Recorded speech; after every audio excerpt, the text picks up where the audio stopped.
Hello everyone, welcome to my channel online GS by Diwakar. यहाँ पे देखिए आप लोगों के लिए बहुत ही गुड न्यूज़ है। बहुत ही गुड न्यूज़ ये है कि राजस्थान जो कॉलेज लेक्चरर का था फॉर्म वो आ चुका है। और चूंकि राजस्थान सेट का भी एग्ज़ाम हो चुका और उसके रिजल्ट भी आ चुके हैं, तो जो लोग सेट पास हैं वो भी अप्लाई कर सकते हैं। और यूजीसी नेट का भी देखिए एग्ज़ाम हुआ है और इसकी हम लोग बात करते हैं। रिजल्ट यदि जल्दी आ जाएगा इसके लास्ट डेट से पहले, तो जो लोग यूजीसी नेट पहली बार फॉर्म यानी पास करेंगे वो भी इसके लिए एलिजिबल हो जाएंगे। और इसमें हम लोग बात करेंगे कि किन किन विषयों में कितनी सीटें हैं, और ज्योग्राफी में भी खूब ठीक ठाक सीटें आई हैं। ठीक है, तो यहाँ पे देखिए हम लोग बात करेंगे किन किन चीज़ों पे। पहला तो एलिजिबिलिटी क्या है, कौन कौन लोग इसको फिल कर सकते हैं फॉर्म को। ठीक है, और इसके अलावा अभी देखिए एक अर्हता के लिए जो विषय थे कि जैसे हिस्ट्री में आपका वर्ल्ड हिस्ट्री से किसी का है, आपका एंशिएंट हिस्ट्री से, किसी का मेडुअल हिस्ट्री या मॉडर्न हिस्ट्री से उनका पीजी होता है, तो कौन अप्लाई कर सकते हैं। तो इसके लिए भी एक अलग से कमेटी बनाई गई थी। ये देखिए इसका डिटेल्ड यहाँ पे है, उसको भी हम लोग बाद में देखते हैं। पहले आप यहाँ पे आ जाइए और इसमें पूरा वीडियो आप देखिएगा तो पूरी बातों को इसमें हम लोग डिटेल में आपको समझा देंगे। जो भी डाउट्स आपके होंगे सारा कुछ इसमें क्लियर हो जाएगा, क्योंकि जो आपके डाउट्स हैं वो कभी हमारे भी डाउट्स हुआ करते थे, तो पहले वो हमने डाउट क्लियर किया फिर आपको यहाँ पे हम बताएंगे। तो सबसे पहले हम लोग बात कर लेते हैं कि किन किन विषयों में कितने पद हैं। क्योंकि यहाँ पे देखिए अभी आपका राजस्थान में जो फर्स्ट ग्रेड था उसका भी रिजल्ट आ चुका है, प्रोविजनली जो सेलेक्टेड है, और अच्छी खासी सीटें उसमें भी थी। और इसमें देखिए बॉटनी की जो सीट है, ये आपका टोटल सीट की हम लोग बात करते हुए चल रहे हैं, 70 सीटें हैं। अब अपने अपने विषय में जिस जिस कैटेगरी में आप हैं वो यहाँ पे देख सकते हैं। अब एक प्रश्न यहाँ पे अदर स्टेट वालों के लिए ये रहेगा कि जो अदर स्टेट के हैं उनके दिमाग में ये है कि क्या हम लोग वहाँ अप्लाई कर सकते हैं। तो हाँ, आप लोग यहाँ पे अप्लाई कर सकते हैं, आप एलिजिबल भी हैं। और आपके लिए जो सीट है ये जनरल की जो सीट है उसके लिए उसी में आप अप्लाई कर सकते हैं। ठीक है, केमिस्ट्री में देखिए 81 सीटें, ये देखिए आपका 70 है टोटल। ठीक है, 27 आपका जनरल है, 8 आपका क्या है जनरल वीमेंस का है। मैथ में देखिए 53 है, फिजिक्स में 60 है, जूलॉजी में आपका 64 है। ठीक है, और आपका ये एवीएसटी क्या है उसको डिटेल में भी देख लिया जाएगा नीचे ही। बिजनेस एडमिनिस्ट्रेशन में जिसका जो सब्जेक्ट है भाई वो खुद ही जान जा रहा है। EAFM कई ऐसे विषय हैं जो जैसे पहली बार सुनने में लग रहा है। जियोलॉजी का आपका 6 है सीटें। लॉ में देखिए 25 है, इकोनॉमिक्स में 103, इंग्लिश में 153। चलिए ज्योग्राफी बहुत अच्छी खासी सीटें हैं, यानी कि आपके लिए एक अच्छी अपॉर्चुनिटी भी ये है। 150 टोटल सीट है, 150 सीटें। ठीक है, हिंदी में देखिए 214 सीटें हैं, हिस्ट्री में 177 सीटें हैं, सोशियोलॉजी में 80 है, फिलॉसफी में आपका 11 सीट है, पॉलिटिकल साइंस में 181 सीट है। ठीक है, सबसे ज़्यादा अभी तक जो सीटें हैं किसमें हैं, हिंदी में है, फिर पॉलिटिकल साइंस में है। ठीक है, पब में यानी कि 45 है, संस्कृत में 76 है, उर्दू में 24 है, पंजाबी में 1 है, लाइब्रेरी साइंस में 1 है, साइकोलॉजी में 10 है, राजस्थानी में 6 है, सिंधी में 3 है। ठीक है, जैनोलॉजी और ये आपका garment production and export management में केवल 1 सीट है। और यहाँ पे हम लोग ज्योग्राफी में थोड़ा सा और डिटेल देख लीजिए एक बार। 40 सीट यहाँ पे आपका जनरल की है और 10 सीट क्या है जनरल वीमेंस की हैं। ठीक है, और जो वहाँ के लोग हैं आप अपना कैटेगरी यहाँ से देख के चेक कर लीजिएगा। आर्ट हिस्ट्री में देखिए मिलिट्री साइंस में 1 है, आर्ट हिस्ट्री में 2 है, म्यूजियोलॉजी में 2 है, और ड्राइंग और पेंटिंग में आपके कितने हैं 35 हैं, म्यूजिक में 12 सीट है। ठीक है, इस और ये पूरा देख लीजिए। एग्रीकल्चर में, क्योंकि ये ज़्यादातर यहाँ पे जो सदस्य हैं इस चैनल के वो सब मानविकी के ही हैं मैक्सिमम। ठीक है, तो ये न्यूज़ रही आपका कि कितनी सीटें किन विषयों में थी, और यहाँ पे आपका डिटेल्ड है किस विषय का क्या है, एक्सप्लेनेशन भी यहाँ पे मेंशन किया गया है। ठीक है, अब यहाँ पे देखिए दिया गया नोट, कार्मिक विभाग अधिसूचना ये जारी की गई। EWS यहाँ पे देखिए पिछड़ा वर्ग, अति पिछड़ा वर्ग और EWS के लिए आरक्षित पदों हेतु पात्र और उपयुक्त अभ्यर्थी उपलब्ध नहीं होने पर इन पदों पर जो यानी कि अगर इन पे नहीं मिल रहे हैं, नॉट फाउंड सुटेबल हैं, तो दूसरे वाले जो सामान्य प्रक्रिया है उससे यहाँ पे आपका ये भरा जाएगा। ठीक है, चलिए फिर आप जाते हैं एजुकेशन, जो एलिजिबिलिटी है शैक्षणिक योग्यता की हम लोग बात करें, तो यानी कि आपको मास्टर डिग्री होना है 55% के साथ। ठीक है, इन कंसर्न सब्जेक्ट यानी जिस भी सब्जेक्ट में आप हैं, एलाइड सब्जेक्ट भी किस में है वो भी हम लोग देख लेंगे। और beside fulfilling above the qualification must be cleared net, यानी कि मिनिमम एलिजिबिलिटी नेट पास है, पिछला वाला ही है, बहुत ज़्यादा चेंजेस नहीं है। और एमफिल पीएचडी के लिए देखिए जो 2009 या 2016 के रेगुलेशन के अकॉर्डिंग पीएचडी किए हैं, ठीक है, वो तो ठीक है, नहीं उसके अलावा उनके लिए क्या लगेगा, नेट स्लेट या वो सेट पास हो। तो इसमें देखिए आपका नेट के साथ जो लोग सेट भी पास हैं वो लोग भी एलिजिबल हैं इसके लिए, इसीलिए राजस्थान में सेट कराया गया पहले, उसका रिजल्ट आया तब जाके ये वैकेंसी आपकी आई है। ठीक है, और डिटेल में यहाँ जानना होगा इसको थोड़ा सा देख लीजिएगा, क्योंकि जो बेसिक चीज़ें थी वो हमने इन्फॉर्म कर दिया आपको। ठीक है, ये आपका दिया है कि working knowledge of Hindi written Devanagari, चलिए उसका कोई बहुत मैटर नहीं है, 55%। ठीक है, मास्टर डिग्री, और इसके अलावा देखिए इतना पूरा डिटेल जाएंगे बहुत ज़्यादा डीप में हो जाएगा। और देखिए जो 5% है तो 5% का छूट भी है। अब छूट किनको है यहाँ पे देखिए, 5% shall be relaxation shall be allowed bachelor, the bachelor's as well as master level for the candidate belonging scheduled caste, scheduled type यानी ST SC OBC। ठीक है, इनके लिए जो है 5% का छूट है, जो विकलांग है उनके लिए भी छूट है यहाँ पे। और यहाँ पे दिया है कि 1 जून 2002 से पूर्व किसी भी प्रदेश से स्लेट या सेट उत्तीर्ण अभ्यर्थी पात्र होंगे। चलिए एक और ये महत्वपूर्ण न्यूज़ है कि जो लोग 2002 के पहले किसी भी स्टेट में किसी भी प्रदेश से स्लेट या सेट परीक्षा उत्तीर्ण किए हैं वो भी एलिजिबल हैं। जून 2002 को उसके पश्चात अन्य प्रदेशों से उत्तीर्ण अभ्यर्थी को इस पद हेतु पात्र नहीं माना जाएगा। यानी कि जो अदर स्टेट के सेट या स्लेट पास हैं, ठीक है, कब 2002 के बाद, वो इसके लिए एलिजिबल नहीं होंगे। ठीक है, अब यहाँ पे देखिए कि अंतिम वर्ष की परीक्षा में सम्मिलित हुआ हो या सम्मिलित होने वाला व्यक्ति भी आवेदन करने के लिए पात्र होगा, यानी कि अपीयरिंग भी चल जाएगा। जैसे जिन लोगों का भी नेट इस बार फाइनल हो जाता है और उनका पिछली बार अभी जैसे मान लीजिए कि फाइनल ईयर चल रहा है, अभी कंप्लीट नहीं हुआ है, तो भी आपका एलिजिबल है वो। अब करना क्या यहाँ पे रहेगा उनको कि जब इंटरव्यू रहेगा उसके पहले इनको वो मार्कशीट सबमिट कर देनी है। ठीक है, साक्षात्कार से पूर्व अभिव्यक्ति का आशय साक्षात्कार प्रक्रिया के प्रारंभ होने के दिनांक, यानी कि साक्षात्कार का जो पहला दिन है उसके पूर्व आप यहाँ पे, और देखिए सैलरी भी अच्छी खासी है, 6000 ग्रेड पे है। ठीक है, इतना ग्रेड पे 6000, यानी कि जो यूपीएससी में आईएएस कैडर में होते हैं उनका होता है, 6000 से स्टार्टिंग होता है। ठीक है, और यहाँ पे देखिए आयु सीमा की हम लोग बात करें, 1 जुलाई 2023 को 21 वर्ष जो है कम से कम और अधिकतम 40 वर्ष कम से कम होने चाहिए। ठीक है, और यहाँ पे देखिए आपका मेंशन किया गया अधिकतम 40, और जिनको छूट है यहाँ पे आप पढ़ लीजिए छूट का। ठीक है, यहाँ पे देखिए मेंशन किया गया है जिनको छूट है 5 वर्ष का है, यानी कि जो ओबीसी SC या ST वहाँ के हैं, कहाँ के, राजस्थान की, उनके लिए 5 साल की छूट है। सामान्य वर्ग की जो महिला हैं उनके लिए 5 साल की है। राजस्थान की SC ST या EWS की महिला जो अभ्यर्थी हैं उनके लिए 10 साल की छूट है, यानी कि जो महिला अभ्यर्थी हैं उनके लिए 10 साल की। जनरल कैटेगरी की जो विमेंस हैं उनके लिए 5 ईयर की, यानी 45 साल की हैं तो अप्लाई कर सकती हैं। ठीक है, विधवा या विच्छिन्न महिला, और इसके लिए देखिए इसके लिए पूरा कोर्स भी आप लोगों के लिए अवेलेबल है, और वो कहाँ पे कोर्स मिल जाएगा, यहाँ पे देखिए अभी आज ये पूरा आप लोगों का इसका वीडियो अपलोड किया गया है।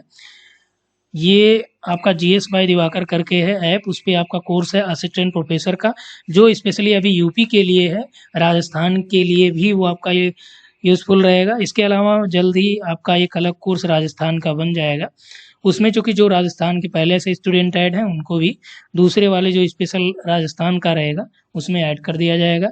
इसमें पूरा राजस्थान की ज्योग्राफी आपकी कंप्लीट कराई जाएगी, जिसमें आपका पीडीएफ, वीडियो, टेस्ट सब कुछ जैसे चल रहा है ऐसे चलेगा ही। अब देखिए जो आपका वीडियो है उनके लिए कोई आयु सीमा नहीं है, वो 50 साल 60 साल जितना भी उम्र है वो यहाँ पे अप्लाई कर सकती हैं, ठीक है। और भी जो चीज़ें हैं यहाँ आप पढ़ लीजिए, स्क्रीनशॉट ले लीजिएगा, या आपका टेलीग्राम जो ग्रुप है उसको ज़रूर ज्वाइन कर लीजिए, क्योंकि यहाँ पे आपको कुछ न कुछ डेली आपको मिलते रहते हैं। टेलीग्राम कौन सा है, ये ऑनलाइन जीएस बाय दिवाकर, ठीक है, ऑफिशियल है ये, इसको सर्च करेंगे मिल जाएगा। इसके अलावा यदि आप इसको नहीं पाते हैं तो आप NCERT लाइव करके एक और ग्रुप चलता है उसको भी ज्वाइन कर सकते हैं। असिस्टेंट प्रोफेसर के भी ग्रुप हैं उसको भी ज्वाइन कर सकते हैं, ठीक है। इन ग्रुप का कोई कास्ट आपसे नहीं लिया जाता है, ये टोटल आपका फ्री है। चलिए इसके बाद हम लोग आ जाते हैं आरक्षण का जो है वो आप लोग पहले से ही जान ही रहे हैं। अब देखिए चयन प्रक्रिया की बात कर लेते हैं। योग्यता आपने देख लिया, उम्र भी आपने देख लिया, सीटें भी देख लिया आपने। अब देखिए चयन प्रक्रिया कैसे आप चयनित होंगे, ठीक है। यहाँ पे देखिए आपको एग्ज़ाम देना है, फिर आपका इंटरव्यू होना है, उसके बाद जो है मेरिट आपकी बनेगी। इसमें दिया है कि मूल्यांकन में स्केलिंग, मॉडरेशन, नॉर्मलाइजेशन पद्धति को अपनाया जा सकेगा, क्योंकि कई जन एग्जाम होगा तो ये रहेगा, ठीक है। नियम 20 के अनुसार आयोग कुल तो जितने पद हैं उसमें घटा भी बढ़ा सकते हैं ये। परीक्षा का स्थान व माह, तो परीक्षा हेतु परीक्षा माह अक्टूबर 2023 में आयोजित किए जाने की संभावना है। सोचिए, और 2023 में ही अक्टूबर में ही हो सकता है यूपीएचसीएससी का भी एग्ज़ाम हो, असिस्टेंट प्रोफेसर का, ठीक है। परीक्षा तिथि भी यहाँ पे इन्होंने फाइनल कर दिया है कि भैया अक्टूबर में हो सकता है। अभी आपके पास कितना समय है, जून चल रहा है यानी ख़त्म होने वाला है, फटाफट फॉर्म अप्लाई करिए। जुलाई रहेगा, अगस्त रहेगा, सितंबर और अक्टूबर में होना है, तो यानी कि कुल 90 से 100 दिन है आपके पास, और इसका सिलेबस भी बहुत ठीक ठाक है, ठीक है। तो यदि आप किताब को ही पूरा फॉलो करेंगे तो इतनी जल्दी सिलेबस कवर नहीं कर पाएंगे। एग्ज़ाम जो है यहाँ पे देखिए, परीक्षा वस्तुनिष्ठ रूप में ऑनलाइन या ऑफलाइन ली जाएगी। सभी प्रश्न जो है ऑब्जेक्टिव होंगे, ठीक है। इसका शीघ्र जारी किया जाएगा। तो इसका पिछला जो सिलेबस है वो हमारे पास है, वो आपको यहाँ पे प्रोवाइड करा देंगे, लेकिन जो नया यहाँ पे इनका सिलेबस रहेगा वो भी आपको मिल जाएगा। तो पिछला जो सिलेबस में बहुत ज़्यादा अंतर इन्होंने नहीं किया है, लगभग ऑलमोस्ट मान के चलिए वही रहेगा। अब देखिए ये कब से कब आप अप्लाई करेंगे, अभी आपका 26 से ये चालू हो जाएगा, 26 जून से, और 25 जुलाई तक आप इसको अप्लाई कर पाएंगे, ठीक। तो ये टोटल हो गया। और इसके अलावा फीस की हम लोग बात करें तो 600 रुपया जनरल वालों के लिए है या पिछड़ा वर्ग के लिए है, जो भी है यहाँ पे। SC ST के लिए यहाँ पे आपका 400 है, और जो EWS वाले हैं उनके लिए भी 400 है, जो दिव्यांग है उनके लिए भी 400 है। अब देखिए ये पिछला वाला ही पैटर्न इसमें मेंशन किया गया है यहाँ पे कि scheme of competitive exam for the post of assistant professor, written exam और इंटरव्यू जो होगा, रिटेन एग्जाम में 3 पेपर होते हैं, ठीक है। Subject concern with the post, यानी कि जो सब्जेक्ट का पेपर रहेगा वो 2 पेपर होता है 75-75 का, ठीक है। और जो जनरल स्टडीज का होता है वो आपका 50 का, और इसमें 75 में आपका 150 क्वेश्चन आते हैं, 0.5 का एक रहता है, इसमें भी 150 मार्क्स इसके हो जाएंगे। इसमें आपका 100 क्वेश्चन आएगा, ठीक है, 0.5 के रहेंगे, ये आप ध्यान रखिएगा यहाँ पे। और समय यहाँ पे देख लीजिए, द इंटरव्यू सेल कैरी 24, यानी कि 24 नंबर का इंटरव्यू आपका यहाँ पे होगा।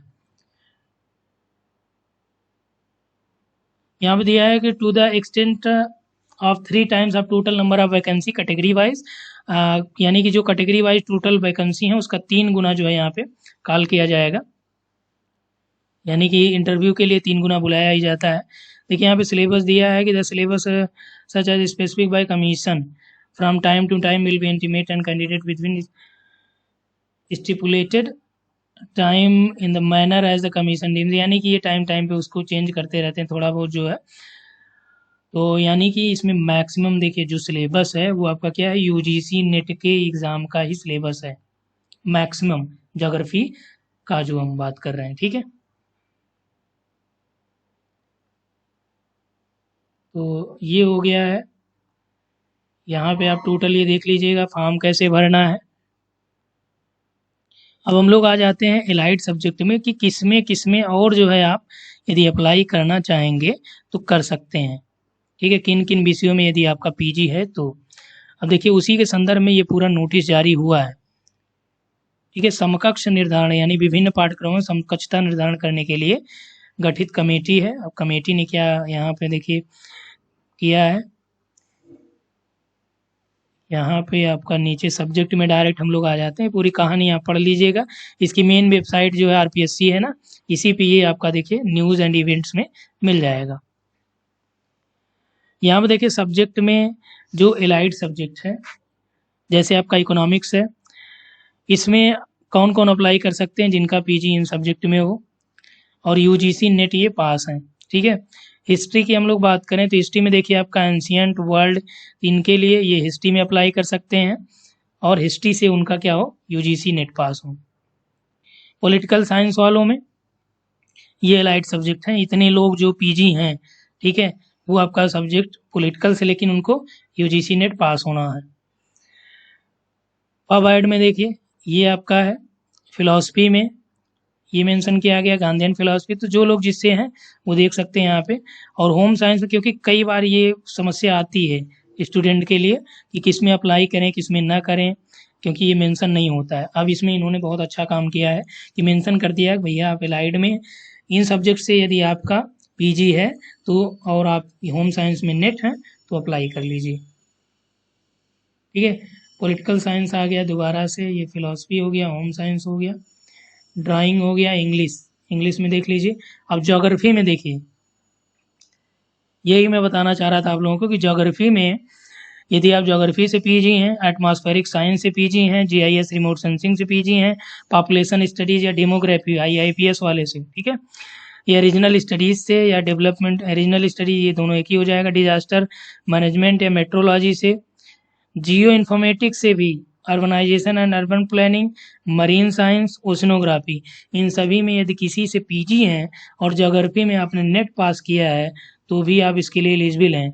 इसी तरह से जो पॉपुलेशन ज्योग्राफी का भी आपका पॉपुलेशन स्टडीज का नेट का एग्ज़ाम होता है तो उसमें भी आपका ज्योग्राफी जो है, यदि आप पॉपुलेशन का मान लीजिए कहीं असिस्टेंट प्रोफेसर की भर्ती निकली पॉपुलेशन ज्योग्राफी से और आप ज्योग्राफी से पीजी हैं लेकिन पॉपुलेशन स्टडीज से यदि नेट पास है तभी आप एलिजिबल होंगे। ज्योग्राफी वाले नेट जो पास हैं वो पॉपुलेशन स्टडीज में एलिजिबल नहीं होते हैं, ठीक है।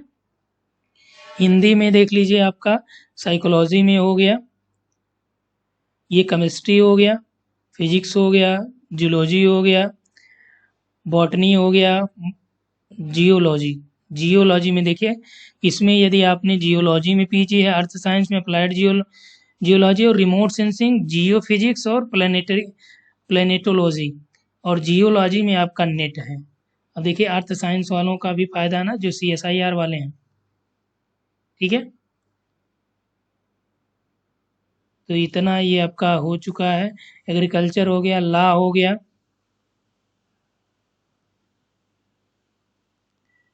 और इसके अलावा यहाँ पे देखिए कंप्यूटर साइंस हो गया।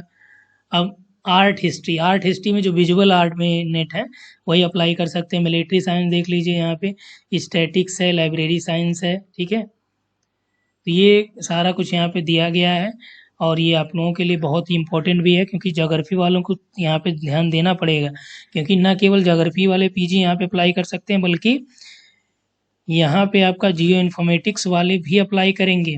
अर्बनाइजेशन और अर्बन प्लानिंग में जिन्होंने पीजी किया वो भी एलिजिबल हैं, ओशनोग्राफी से जो पीजी किए वो भी एलिजिबल हैं, ठीक है। और सीटें भी अच्छी खासी हैं, सीटें एक बार फिर से यहाँ पे देख लीजिए। और इसके बाद जो सिलेबस है उसको मैं नेक्स्ट वीडियो में आपको दिखा दूंगा। और यहाँ पे देख लीजिए सीटें जो है, ज्योग्राफी आपका आ गया, आर्ट हिस्ट्री हो गया, पब्लिक एड हो गया। चलिए यहाँ पे आपका ज्योग्राफी है,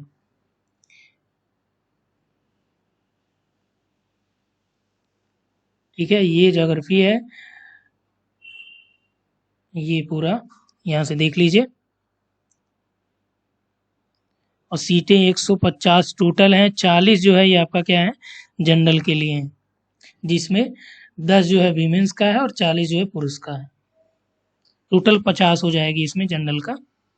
ठीक, तो इस वीडियो में इतना ही। Thanks for watching.